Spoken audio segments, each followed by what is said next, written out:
And I'd like to call His Excellency High Commissioner to talk about economic opportunities for infrastructure development in emerging markets, case of Pakistan, and also the involvement and the potential of Sukuk, especially in infrastructure. Members of the London Sakuk and FinTech Summit, friends, ladies and gentlemen, Assalamu alaikum and good morning. I am honored to be here in this August gathering of very able people sitting here in this hall. To begin with, I briefly mention about Pakistan Sukuk. Sukuk market has been consistently gaining ground in Pakistan's growing Islamic finance industry. And you were very right when you said that Pakistan was some time back, we were lead actors in many ways, contributing to the global economy. We were very good in 50s, late 50s and 60s, and then we were really front lead economies during 80s. It has been a concerted push by the regulatory authorities in Pakistan to promote the Islamic finance industry on a sustainable basis. Regular Sukuk issuance has been a key element of this strategy. Pakistan joined the global Sukuk market with the issuance of its first international sovereign Sukuk of $600 million in 2005 and domestic Sukuk a year later. Since then, successive international Sukuk amounting to $3.6 billion and domestic Sukuk amounting to $9.8 billion in rupees terms have been issued so far. $9.8 billion means we must have issued more than 100 Sukuk, different types of Sukuk. The new democratically elected government led by Prime Minister Imran Khan has issued Pakistan Energy Sukuk with $2 billion in March this year. Two more energy Sukuk were on the anvil. I am aware that one was to come by the end of June, by 30th of June. May have come by now. Those interested in Sukuk may see the State Bank of Pakistan's investor guide at www.sbp.org.pk/dmmd/guidelines/sukuk.pdf, because there's a lot more mentioned over there which is honestly beyond my domain, and explain it further, but it's self-explanatory. You can click and you can get all the guidelines and information from there. So much for the bonds. I'm availing myself of this opportunity to present before this worthy audience a picture of investment scenario in Pakistan. For those who purchase bonds for obvious reasons, it is important for them to know what backs these bonds and make them viable and attractive. So with a quick glance at the development across the globe, both in terms of economic and political, it could be easily established that the developed economies have been facing economic meltdown followed by stagnation in their respective economies for almost 1.5 decades now. Without touching upon the political interest of the major powers in that part of the world, I delve on the economic context only. An analysis of global trends and situation would suggest that the economic gravity of the globe has shifted to Asian continent by and large. In the Asian continent, most of the countries are developing nations, which means there's more surface to scratch and there will be more opportunities, actually business opportunities there. The countries with technological know-how and investment capacity would definitely be the greater beneficiaries in this context. If on one hand the global development may pose challenges, it is bound to have opportunities, particularly economic, on the other hand. The latter will definitely outweigh the former. In this backdrop of shift towards Asia, I would like to assess the situation from Pakistan's perspective. Pakistan has a unique geostrategic and geographic location in the Asian region. By virtue of its location at the confluence of South Asia, Central Asia, West Asia, and Northwest China, it is ideally situated to serve as a natural regional economic hub and energy corridor for the entire region.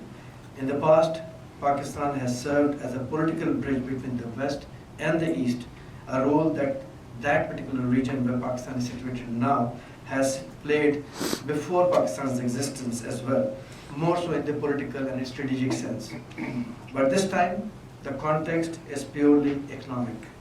Pakistan offers the shortest land routes to the Arabian Sea to and from the Xinjiang province of China, landlocked Central Asian states and Afghanistan, and connects the region to the affluent countries of West Asia.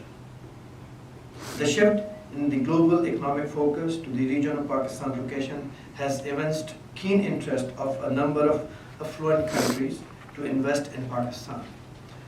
China signed an agreement in 2015 to establish China-Pakistan Economic Corridor. I'm sure all of you must be aware of this, CPEC, with an investment of US $46 billion, the size of which has now grown to more than 62 billion US dollars. Saudi Arabia has also announced investment of $20 billion in Pakistan, and both the countries are now looking into the avenues and discussing the modalities for the investment. China-Pakistan Economic Corridor that I earlier mentioned is a manifestation that Pakistan is economically the most viable and strategically important route. Most of Pakistan's route was part of historical Silk Route. CPEC involves 3 routes: Central, Western, and Eastern. Each route is of the size of 2,400 kilometers long. It is a comprehensive development framework and regional connectivity initiative. The investment is meant to cover energy projects, development of communication infrastructure, development of Gwadar seaport, deep seaport, and development of industrial sector. CPEC is a flagship project of China's intercontinental connectivity project called One Belt, One Road, which is a $1 trillion project. I think you must be aware that they just had the second global summit in Beijing on this. The CPEC project inter alia envisages establishment of special economic zones, which has been instrumental in China's growth and rise. These special economic zones are open to other countries' investors to venture in. 9 special economic zones are being established in different provinces and other areas of Pakistan. In these special economic zones, government has earmarked establishment of telecommunication, auto and allied industries, engineering and light engineering, surgical goods and sports goods production, halal food industry. This is something which is really remains largely untapped, and surprisingly it comes from non-Muslim countries rather than coming from the Muslim countries as an initiative. It has a market potential of more than $4 trillion. Currently, it is at $2.3 trillion. Then we have dairy products, fisheries and farming, agriculture implements, food processing, fruit processing. These are the areas which are the strengths of Pakistan, where we are actually, which we have earmarked for the special economic zones. Pharmaceuticals, ceramic industries, textile, leather industry, printing and packaging, marble, granite, iron ore processing, steel industry, mineral processing unit, and chromite, and there are many more.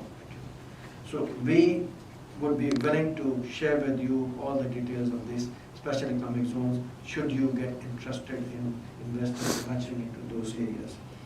Special economic zones can be developed by public sector or private sector, or also on public-private partnership basis. No obsolete technologies to be entertained. Human resource and skill development through vocational training institutes and employment generation are part of the package we are offering to the investors. On the website of Pakistan High Commission in London, so that anybody who visits that would be able to find a lot of information over there. As I mentioned earlier, CPEC involves 3 corridors of 2,400 kilometers each. There is a plan for development along each route, which will be necessitated by the fact that tens of thousands of cargo trucks and other vehicles will ply on these routes.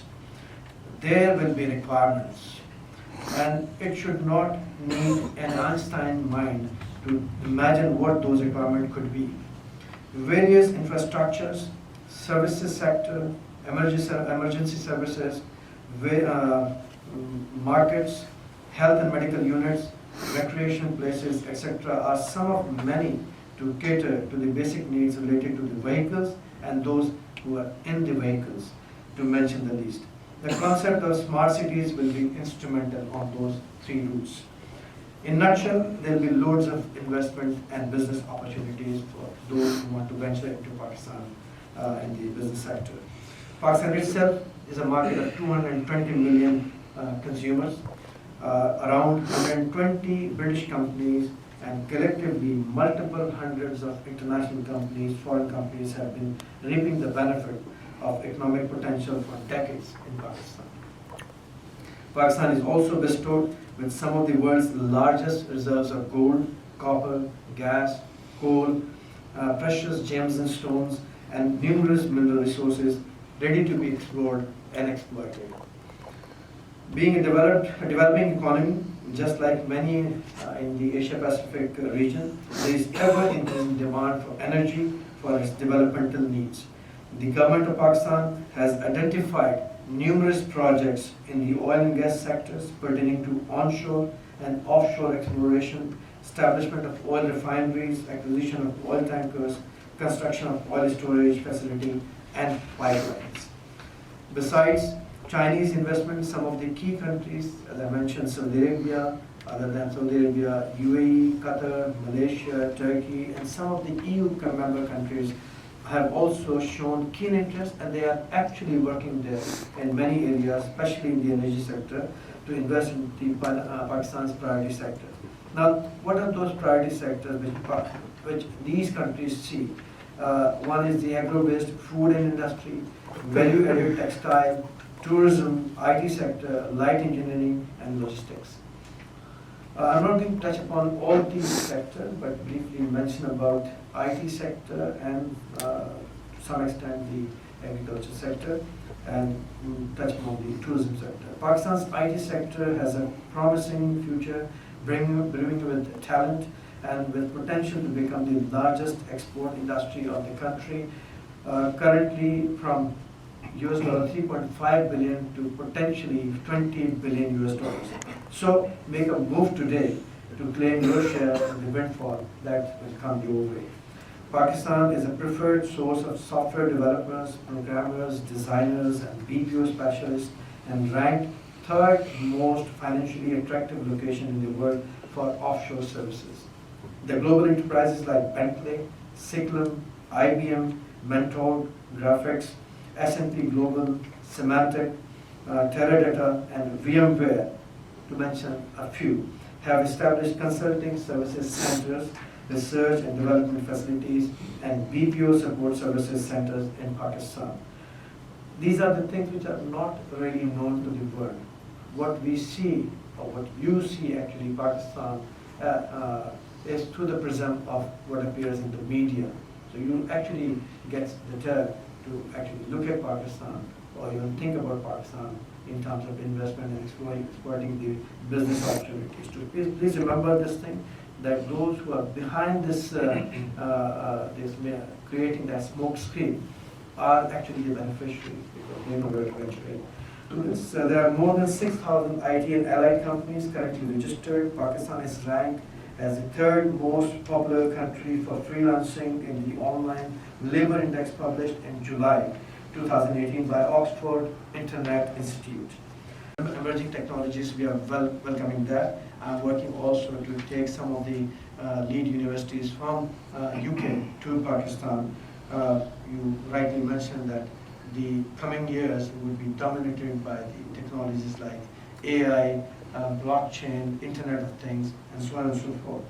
So we are looking into university campuses from here and the technology parks. And this is where your investment also lies, because Pakistan has a population of 130 million young people in Pakistan, among whom there are millions of them who are actually looking for quality education in Pakistan. The culture sector is another very lucrative area for investment, urbanization, and ever-increasing desire of new generations to acquire better education, to find sophisticated professions for a living. There will be acute shortage of farmers in the times to come. Fast vanishing farmers population and diminishing agri sector vis-a-vis never-ending requirement of agriculture produce for basic needs of food will create crisis if not thought about today. what happens when demand increases while supplies shrink. You all know. There are huge opportunities. Now, in this particular context, there are huge opportunities for investment in the agriculture sector with a promise for great returns. We have living example of investment into New Zealand's agriculture sector by Harvard University to the tune of $5 billion. Harvard has world's largest endowment fund of the size of $40 billion. There is acute dearth of investment in the agriculture sector all over the world. Pakistan is desirous of sophisticated and smart investors like you with long-term interest and global vision. As I mentioned earlier, Pakistan, with its own consumer market of 220 million, is in the midst of Asia with half of the world's consumer market. Pakistan's agriculture sector has now embarked on aquaponics vertical farming system. I'm happy to mention that one of the pioneers and the lead figure is sitting among you, who will be, I think, one of the speakers in the next sessions. So he's sitting here. He might like to dwell upon or share his experience of Pakistan agriculture sector, and we like to invite you people. I could touch upon many other areas in Pakistan full of potential of investment, such as tourism infrastructure, and hospitality sector, halal products, which I mentioned briefly, pharmaceuticals, real estate, and housing, and so on. I briefly mentioned that there is high priority according to tourism infrastructure development sector by the government of Pakistan, because tourism is increasing. In 2015, we had almost like 250,000 foreign tourists coming to Pakistan. In 2018, that figure crossed 2 million. And domestic tourism has increased from 2 million people to now 37 million people according to World Tourism Organization figures. So I'm leaving this food for thought for all those looking for investment avenues. We are not very far for consultation and assistance. You know where we are located. I and my team will be available at the Pakistan High Commission in London to assist you whoever wish to venture in Pakistan. I thank you all for giving me a patience hearing. I am especially grateful to the organizers of this significant event for affording me the opportunity. Thank you very much.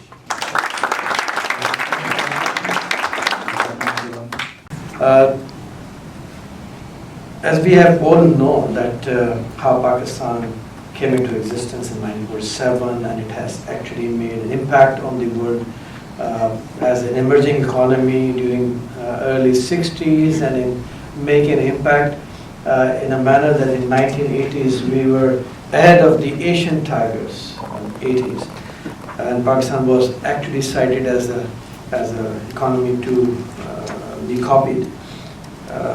South Korea, for that matter, actually learned from our expertise. But there are certain things which are beyond anybody's control. Where we are located in that part of the world is a very strategic place, and as I mentioned, that there have been development across the globe, which has actually developed trends whereby the countries, especially the developed economies, are looking at that region, which is from in every manner of speaking, is a very strategically and economically very important region. And Pakistan, fortunately or unfortunately, is at the middle of that region, strategically very important.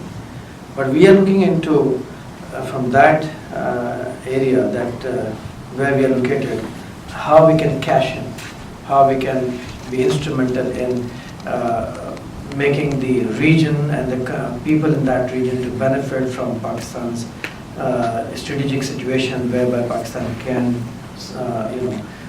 serve as the regional economic hub, as I mentioned, and energy corridor. And we are actually working on these lines. So the connectivity is the focus of Pakistan's successive governments to act as a player, main player in that region.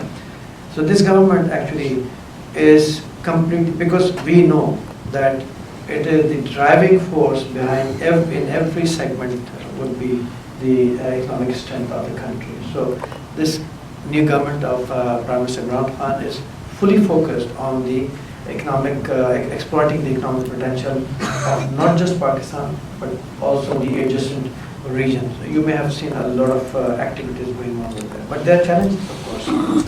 The challenges emerging from the security environment that exists in that part of the world.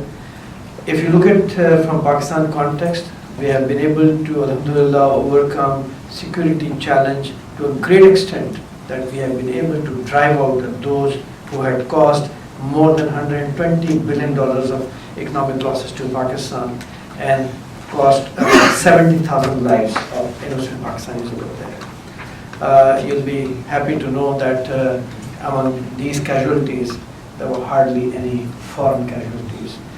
None of the foreign companies which I mentioned in my address, that many hundred companies are working with us, so they are actually flourishing over a period of time, and none of them ever came under attack. So we actually conclude that we are suffering from the reprisal attacks because we decided to side with the international community to eradicate or challenge the terrorists.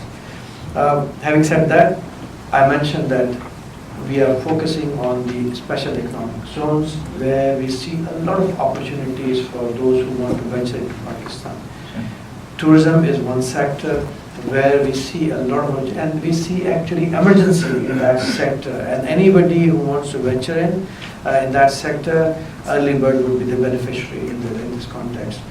We have, to attract investors from foreign investors, our investment policy is one of the most liberal investment policies in the entire region. I can bet and I can actually assert this with confidence that the kind of incentives that Pakistan investment policy offers to the investors is much better than the other countries in the region, or for that matter at the global scale also.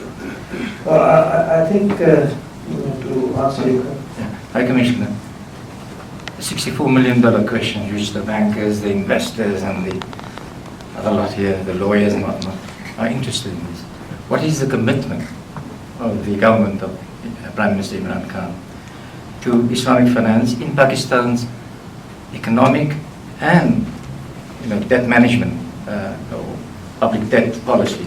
And especially, there might be some perceptions that you have a propensity to favor the Asian Development Bank and IMF, World Bank, and God knows the Chinese one and the European Investment Bank. So can you, just say a few words on whether that commitment is there, like, maybe in the way past?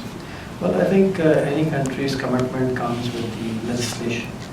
And I'm sure that the government of Pakistan is not going to issue policy initiatives or policies on the basis of what the cabinet decides. It is going to go into the parliament and it's going to come out so that the commitment and the guarantee is across the board of the entire political spectrum. And this is what actually people actually look for. So this is there. The government of Prime Minister Imran Khan goes to the parliament, discusses, deliberates upon a particular initiative before actually issuing the policy in that particular context. So I think this is where you can see the commitment of the government that they are seeing beyond, in case that their government remains or not, any policy that is initiated today has a backing of the entire political spectrum. You said about the internal debt and how the government of Pakistan also, you just mentioned about, and I also mentioned about the energy Sukuk issued by Pakistan, because we are facing this circular debt, and we intend to do away with this debt by next year. The commitment actually comes from how much is our contribution into this Sukuk market. We are not contributing that much, but there are regulatory bodies which are actually working day and night to make it happen and increase Pakistan's contribution into the Islamic finance. Thank you, Commissioner.